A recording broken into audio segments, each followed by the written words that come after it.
The agent has a set of 10 possibilities of interaction with its environment, I1 to I10. Each interaction corresponds to a sensory motor pattern. For example, feeling an object through touching. At the same time, the agent moves and feels the object. On each interaction cycle, the agent chooses one of these interactions to try to enact in the environment. For example, I1. The environment returns the enacted interaction as a result. It might be the intended interaction, in this case I1, or another interaction, for example I2. If the enacted interaction equals the intended interaction, then we say that the attempted enaction of the intended interaction was a success. Otherwise, it was a failure. The agent has originally no idea of what the interactions mean or with what object it is interacting. Over time, the agent may observe regularities of interactions that it can enact. For example, in the situation in which I1 was enacted, a new attempt to enact I1 may be likely to succeed and succeed again. It may nonetheless fail and result in I2. In this case, we call I2 an alternate interaction of I1. In the situation when I2 was enacted, a new attempt to enact I1 may be likely to fail and result in I2 again, and in I2 again, etc. Let's represent interactions that are alternate to each other by symbols with the same shape but with different colors. A white triangle for I1 and a red triangle for I2. The agent can find out that enacting I3 would always succeed, so I3 has no alternate interaction. Let's represent it by this half circle. Same with I4. Similarly, the agent can find that I5 and I6 are alternate to each other. Same with I7 and I8, and with I9 and I10. The agent can partition the set of interactions by regrouping those that are alternate to each other. Here we have 6 subsets, each represented by one of these gray symbols. When the agent chooses an intended interaction, what really matters is to choose the subset to which the intended interaction belongs, because the environment will determine which interaction in the subset will be actually enacted. Therefore, the gray symbols correspond to experiments that the agent can choose. To clarify this, let's reveal the meaning of interactions. Remember that the agent ignores this meaning. The environment is a grid with empty cells on the walls. This orange arrowhead represents the agent. Interactions I1 means stepping one cell forward. It has a positive valence. I2 means bumping into a wall. It has a negative valence. I3 means turning 90 degrees to the left with a mildly negative valence. I4 turning 90 degrees to the right with a mildly negative valence.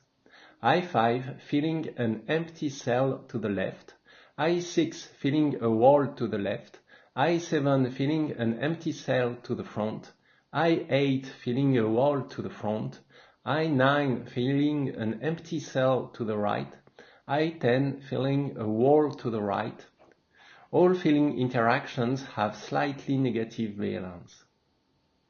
These interactions correspond to the following experiments. Try to move forward, turning left, turning right, feeling to the left, feeling to the front, feeling to the right. In this environment and with these interactions, the agent can discover complex sequential regularities. when it has felt empty to the front. If it tries to move forward, it will succeed. If it can thus learn the sequence feel empty, move forward, which we represent by this white arrow. From this sequence, it can learn the experiment try to feel empty, move forward, which we represent by this gray arrow. Performing this experiment consists of trying to enact the feel empty, move forward sequence. This attempt can, however, fail if the agent feels a wall instead of feeling empty. In this case, the sequence is interrupted, preventing the agent from bumping into a wall. Since feeling has a slight negative valence and bumping has a strong negative valence, the agent should prefer the experiment feel move over the experiment move without feeling. The agent can also learn more complex sequences. For example, when it feels a wall in front, it can probably feel empty to the left. If that's the case, then it can turn left and move forward. From this sequence, it can learn a higher level experiment. Or, if it had felt left empty, turned left, moved forward, felt front wall, then it can likely turn right, feel front empty, and move forward. So let's see what happens. A cell flashing yellow means that the agent is feeling it through touch. A cell flashing red means that the agent is bumping into it when trying to move forward. We can see that the agent picks random interactions. It feels cells randomly in front, to the right, and to the left.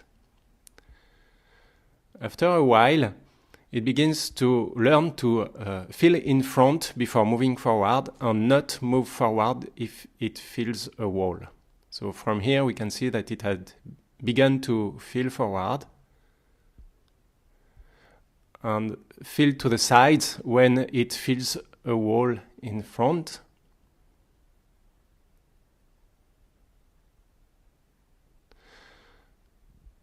Okay, so from now on, it has learned to use feeling interactions to get a sense of its local environment and move forward when it feels no wall in front, and feel to the sides, to the left or to the right, when it feels a wall in front, and decide in which direction to turn.